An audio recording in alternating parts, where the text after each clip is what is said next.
what qualifies a mother is not only offspring, it's not only childbearing. What qualifies a mother is her character. What qualifies a mother is her model, her examples. And most especially when you become a godly mother, a Christian married mother, whether you have children or not, we are assuming that every other Christian daughters and sons under you, they are your children. So you can go ahead and argue, say, why did they choose this woman? Abigail did not give birth to any child in the Bible. Is she really a mother? Yes, she is a role model, a godly mother. And I will take us down history briefly. This woman was married to a man called Nabal. And according to the name, the meaning of that name simply means foolishness. Foolish. The man doesn't have regard for anything. The man is let me use the word, is senseless to sensitive issues. And that was what would have led to societal mission. A very big war that would have taken place in the land, if not that this woman intervened. And while I was studying this passage, I discovered that verse 1 began with, and Samuel died. And after mourning Samuel, that is 1 Samuel 25. Prophet Samuel died. After mourning Prophet Samuel, the history began. And the Bible revealed to us that there was a man named David. David had been anointed king by now. And because of the war, the trouble that he was facing between King Saul never allowed him to assume the position as a king, as an anointed man. So there was war throughout the time. There was fight between Saul and David. And David fled to the wilderness. So right there in the wilderness, David and his men were protecting the city. So David and his men were like security men, protecting the city and also protecting the flock rearers of Nabal. Now, while David and his men were in the wilderness, protecting the city, watching the city all through the night and day, including the livestock of Nabal, the news came to them that this young man, as a wealthy man, the Bible described Nabal as a very wealthy man, that he was sharing, they were butchering and enjoying themselves. And David sent his men. He said, go and tell the man that I am the one who sent you. Let him give you our own portion also, that we may also join in this sharing.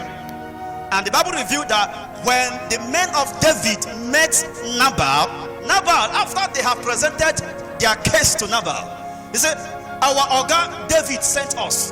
Nabal talked to them and said, who is David? Who made him even a better person? Is it anybody from Jesse? Who is that boy? So in that description, he described David as a riffraff. David is a nobody. Go back and tell him that I'm not giving him anything. This young man, because of the arrogant response and the insults that this man Nabal poured out on the men of David, they went back to David and said, this is what the Oga said. Oga called us a nobody, a non-entity. We are a nobody. David Abaka is here, what? So after all our sufferings, after all our watchings in this land, the Bible revealed to us that David gathered his men. He said, we are going to that city to kill everybody that belongs to Nabal. There will be a bloodshed because of this insult, because of this negligence.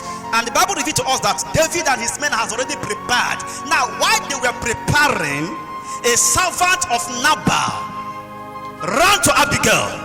This is where Abigail came in now as a woman. The young man ran to Mrs. Abigail and said, Madam, this is what your God did. Your God don't cause wahala. Your God don't cause trouble everywhere. And as I'm talking with you now, look at the response he gave to David and his men. Look at this man. This man, I can bear testimony that he protected us. He has been watching over the city. He has been guiding us. But this was the response your husband gave to him. The woman said, my husband did this. Only believe that death was coming. Was marrying. Party was going on. Immediately, the Bible said that Abigail did not tell the husband anything. She went through the other part of the mountain, the city, and as God may have it, as they were going, look at David, look at Abigail. They met at the junction, and immediately this woman went down, prostrated to this young man, David, and started bleeding. Oh God, please, do the way will again. I know my husband is not in his right senses. My husband is a foolish man. I know he must have done this, but please take all the gifts. This man provided the gifts and everything and gave to David and his men. This woman stood in the gap for the people of the land, for the sake of the city. A woman interceded, and the Bible reveals to us that right there, David's heart was subdued, his anger reduced. He said, you, a woman who have done this, because of this thing you have done, we have retrieved. We are not going to destroy the city again. He said, thank God for your life, because if not that you did come here, by now, by tomorrow morning, every man in this city that belongs to Nabal would have gone dead. There would have been a massive bloodshed. But because of this thing you have done, we are not going to war again. And he retrieved. Now, if you read down, the following day, this young man, after the whole party, she now went to the husband and sought the Bible used the word, why Nabal was sobering. The woman told the man, this is what would have happened though, if not that this happened. And the Bible revealed to us, you see, a man who neglects God has a punishment. See, the Bible revealed to us that instantly stroke visited Nabal and he couldn't survive it. He died. And because Abigail was a good woman, read down your passage. After some seasons, David proposed to Abigail and later married Abigail. That was how Abigail came into the lineage of David. That's a brief history. That was how David got married to Abigail in the Bible. What did this woman do that made us to pick her as a model? Number 1, verses 18 to 19, we discover that she was a model of wisdom. Every woman should have that gift, wisdom. A woman who lacks wisdom is heading to ruin. It's just like an empty brain. So the woman exhibited the act of wisdom. Her wisdom humbled David immediately. With your wisdom, you can handle situations. With your wisdom, you can handle issues that have caused problem. But because you have wisdom, you handle everything as a woman. And that issue that have caused problem will rather become a joyful moment. So we discover that she was a true motherhood who exhibited wisdom. So her humility disarmed the anger of David and his men. We also discover that Abigail was a model of intercession. Hello, mothers. A model of what? Intercession. Instead of complaining and bittering about your husband, intercede, pray, and let God intervene. Abigail approached the king, the David, who was supposedly be the king of the land, but because of the rivalries and quarrels, he wasn't in the position. He wasn't on his throne, but he has been anointed before now. So she approached David, interceded. Every woman's role is a role of intercession. You have to have a place of prayer as a woman in your family. Your duty is not to go and cause more problem. You are a married woman, you came into a family and you discover that this brother and this brother is not in order. They are having these misunderstandings. Instead of you to go and make peace, give jam all your husband. Let us continue tormenting them. I have heard the whole story. Who told you the whole story? Who told you? How did you know the whole story? More than the family. You have heard the whole story. You went ahead and put fire. Got the two brothers snake, or the two families snake. Your duty there is to intercede, either in your wisdom, either in your approaches, in your character, or prayer.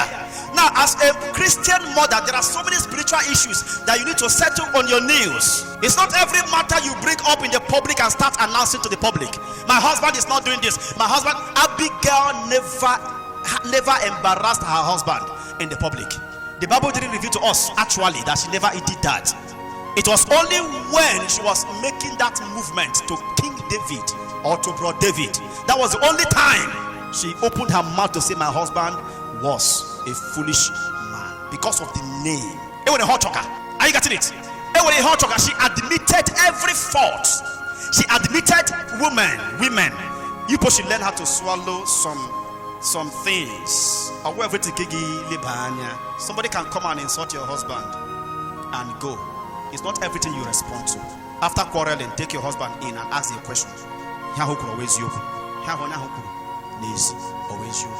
If you discover it is true that go and make peace. Go and make peace with the other man. You can do that. So Abigail did not keep quiet when she heard the report. She moved immediately and interceded and made peace. She was a praying mother, and the prayer she prayed, changed everything. The calamity that have come up in the land. So she prayed, and everything was handled. We also discovered that Abigail was standing in the gap. Mothers always stand in the gap. We have a story, Esther, in the Bible, who stood in the gap for the people of the Jews. She stood in the gap and the people were saved. We also discovered that Abigail was a model of courage. Courage. You see this word courage? You need to have courage. Not be to open eye. There's difference between opening of eye, and having courage. Many women with the gift of ichakasiyanya, they can insult anybody, but that is not courage. Every woman has the charisma. Every woman has a charisma to summon a mountain to become a valley. But do you know our problem?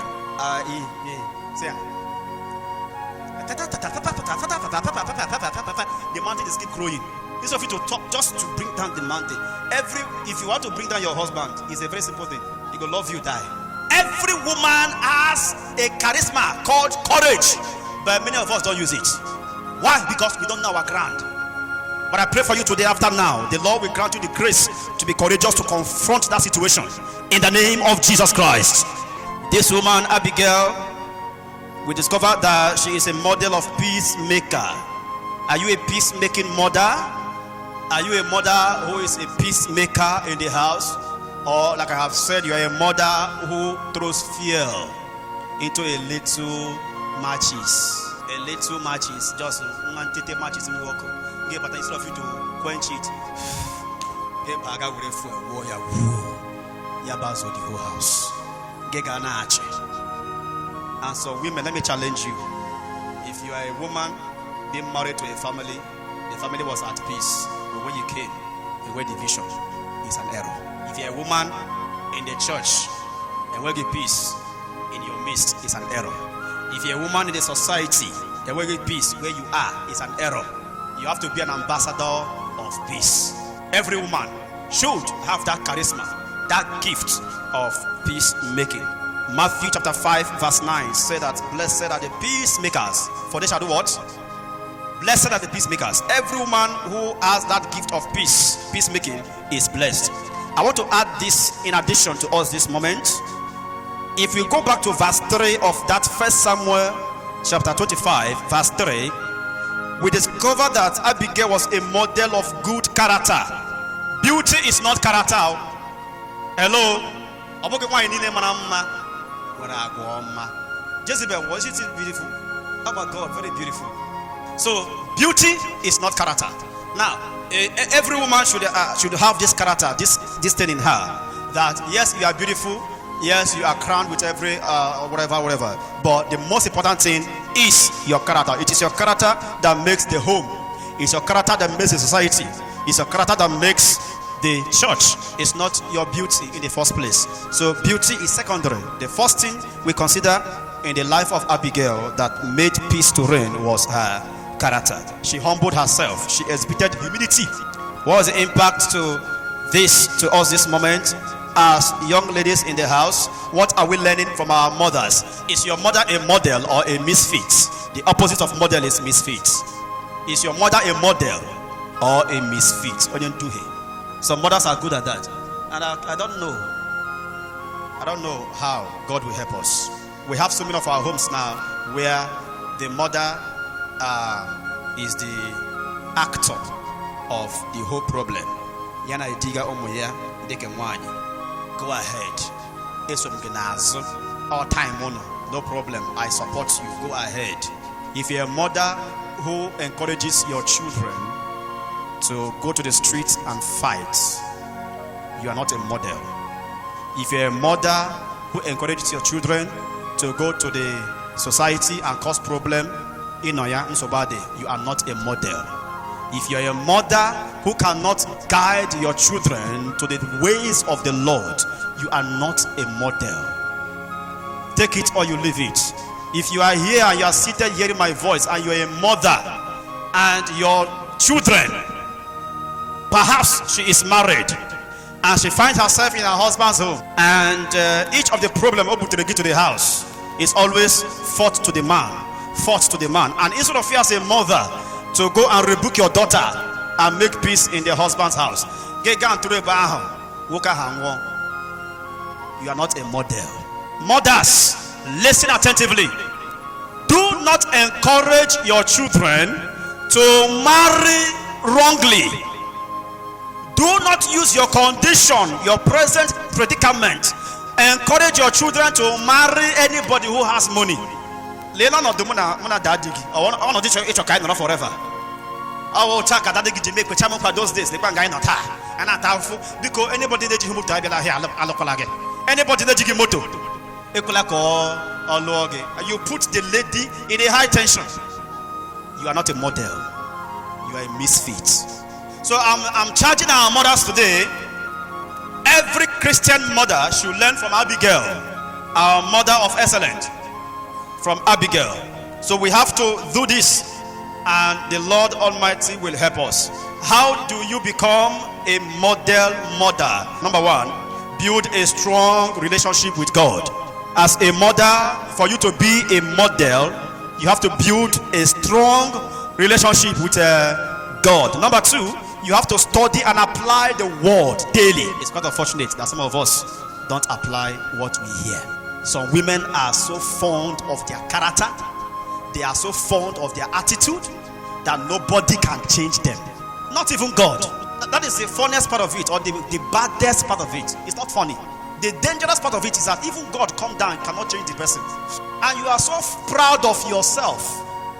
Every word you are hearing, every message you are hearing, every Bible you are studying, every advice you are receiving, and when can I get through in your heart? In your whole big you are not a model. Take it or you leave it. So check yourself today. Check your character. Check your ways. Study and apply the word daily. Number three, develop a consistent prayer life. If you want to be a model, be consistent in your prayer. Listen, let me tell you, whatever your children are doing is what they are learning from, especially mothers. Do you know why I say so? Most of our children are very closer to their mothers. Very, very close to their mothers. Fathers, their concern is to go to business, get money, and they come back. What the children learn from their fathers is majorly absenteeism, working hard, staying separate. If you check very well, most families, their sons and their daughters, if they want to learn from their fathers, they will learn how to work hard, struggle and everything, stay on their own and rack brain. But you see character most especially, they learn it most especially from their mothers. Character from their mothers. So mothers, be careful. Your children are watching you. You have to develop a consistent prayer life. Number four, walk in love and patience. Every mother here, please walk in love and patience. Walk in love and patience. And number five, be intentional about your influence. You see, this influence is very, very powerful. Give each other, they will continue. Be careful of the kind of influence, the kind of lifestyle, because they are learning, they are watching. If you're a mother who insults the husband in the house, if you're a mother who beats the husband in the house, I'm using the word beat because there are some men who doesn't know how to beat their wives, but their wives are the one causing the domestic violence. They fight their husbands, beat them, and they will tell them you will do nothing. And your children are watching you. Tomorrow, how long they will continue the same thing. Oh Lord dear, be careful. Influence matters a lot. The life of Abigail proves that one godly woman can change the course of events. Just one woman can change the whole situation And every mother has the potential to be a model, not just in words, but in action. Like I've said, in action, in character, in lifestyle, every mother has the potential to be a model.